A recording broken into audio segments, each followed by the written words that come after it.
about forming an EDI committee. An EDI committee is a group of people who have come together for the explicit purpose of advancing EDI within their organization.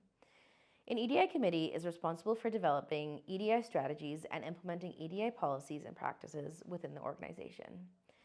It is their job to foster an inclusive environment or culture. EDI committees are generally made up of existing employees whose titles and responsibilities are unrelated to EDI. These people come together from different parts of the organization with different backgrounds and areas of expertise to advance EDI. So, an EDI committee is different from an EDI department. If an organization has an EDI department, it means they have hired people specifically for EDI. So, these people have EDI-specific titles and responsibilities. EDI is all they do. In this video, and in all of the videos in this series, really, we are going to focus on organizations that want to invest in EDI but do not have the capacity or resources to hire people specifically for EDI. Organizations that want to draw on existing resources, that is, existing employees, to form EDI committees. This is not to say that organizations that have dedicated EDI departments cannot have an EDI committee. They can, but it is usually called something else, like an advisory board, and the people on it usually have fewer responsibilities. For example, rather than designing an EDI strategy, an advisory board might just review the EDI strategy developed by the EDI department. So let's get back to EDI committees though. Like I said, an EDI committee is a group of people who have come together from different parts of the organization to advance EDI. And so how do you form an EDI committee? Let's go through it step by step. The first step is talking to people from different parts of the organization to see if they might be interested in joining an EDI committee. So you're trying to assess whether there are enough people to form a voluntary EDI committee, because if only one person expresses interest, it might not be feasible. You might end up needing a leader or leaders, plural, to nominate people or designate people from different parts of the organization.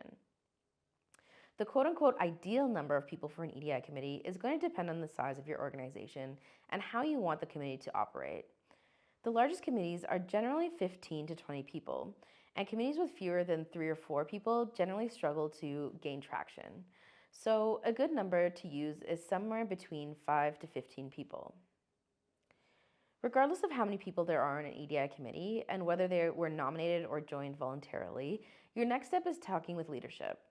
You need to assess the resources available to the EDI committee. So what's the budget? Is there money for EDI training or events?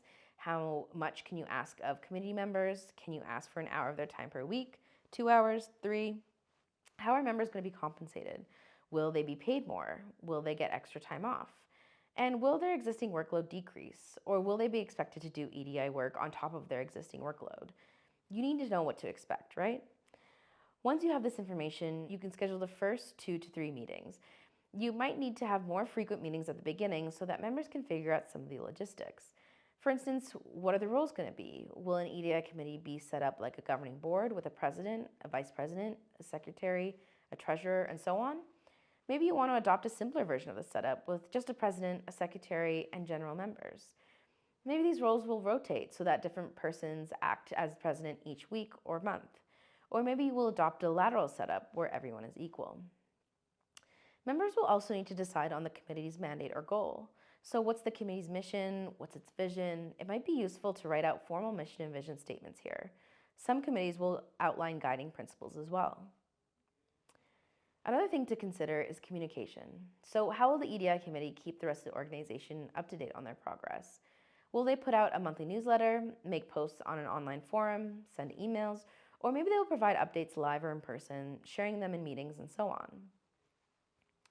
Lastly, it's important to consider how often the committee will meet once it's out of its setup phase.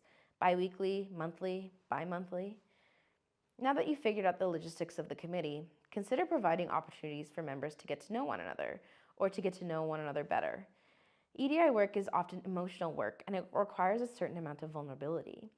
Vulnerability in turn requires trust, and it's hard to build trust with people you don't know very well.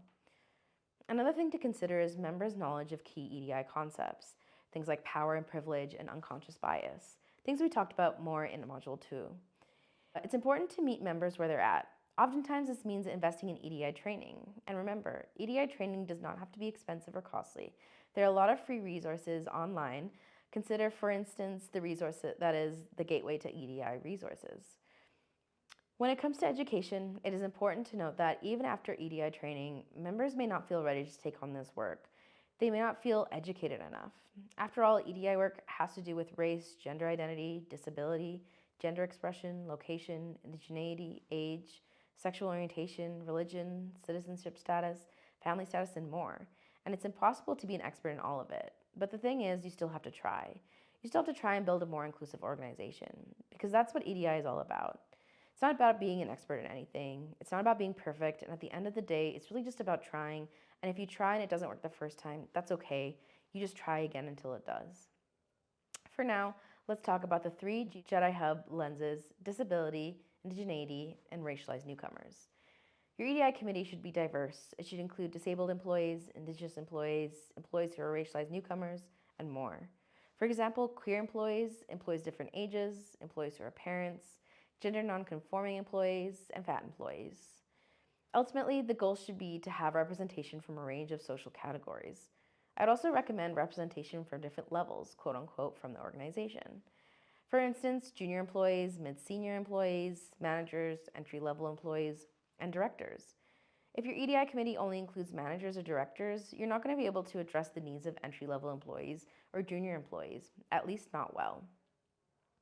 Plus, we want our EDI committees to reflect the communities we're serving. So unless your committee is only serving managers and directors, it doesn't make sense for members to be either managers or directors. You need diversity. The same goes for social categories. Unless your committee only exists for people in one social category, it doesn't make sense to have a committee made up of employees from the same social categories. So for example, it wouldn't make sense to have an EDI committee made up of white, straight, cisgender women unless the committee was only meant to be beneficial to white, straight, cisgender women. And remember, diverse teams make better decisions, solve problems faster, and are more innovative. If you haven't already, I recommend watching the video titled The Business Case for EDI in Module 1. And another thing, although we structured Module 3 in a particular way, that is, we put lessons in a particular order, you do not have to do things in this order. For example, you might decide to conduct an EDI assessment or set EDI goals before setting up an EDI committee. And that's okay. We want you to do what's best for your organization. Thanks, everyone. We'll see you in the next one.